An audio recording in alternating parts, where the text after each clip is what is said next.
ये जो आप बार बार प्रॉफिट बता रहे हो, राइट, ये प्रॉफिट आपका ब्याज चुकाने के बाद है। पैट है ना, प्रॉफिट आफ्टर PBT टैक्स। नहीं, एबिटा है ये 1.5। अच्छा, एबिटा है। तो फिर तो यार आप फंस गए। जब भी कोई स्टार्टअप इन्वेस्टमेंट के लिए पिच करता है तब इन्वेस्टर्स उसके प्रॉफिट से ज्यादा उसके एबिटा मार्जिन पर फोकस करते हैं।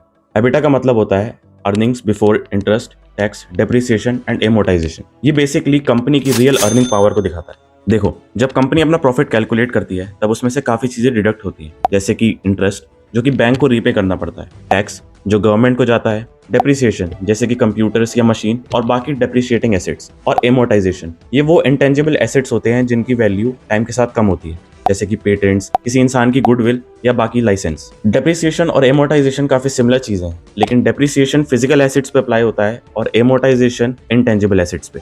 एबिटा में हम ये सब कुछ ऐड बैक कर देते हैं क्योंकि ओरिजिनली हमें सिर्फ बिजनेस ऑपरेशन से कितना अर्निंग होता है वो देखना होता है।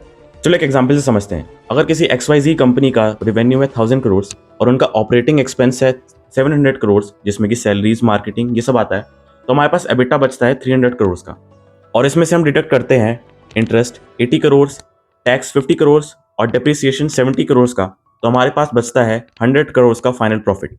तो इससे हमें पता चलता है कि फाइनल अर्निंग जो बिजनेस की है वो तो 100 करोड़ है, लेकिन जो बिजनेस जनरेट कर रहा है वो अमाउंट है 300 करोड़ रुपीज। तो एबिटा से ये फायदा होता है कि किसी भी कंपनी का हमको रियल पिक्चर पता लग जाता है। किसी भी अकाउंटिंग ट्रिक से किसी इन्वेस्टर को मैनिपुलेट नहीं किया जा सकता। एबिटा से हमें कंपनी के कैश फ्लो का भी पता लगता है जो बताता है रियल प्रॉफिट क्या है, और कंपनी की वैल्यूएशन के लिए भी एबिटा काफी हेल्पफुल होता है। तो आई होप आपको समझ आया होगा कि किसी भी स्टार्टअप के लिए एबिटा कितना इंपॉर्टेंट होता है। ऐसे ही वीडियोस के लिए फिंडी को फॉलो करें और चैनल को सब्सक्राइब करें।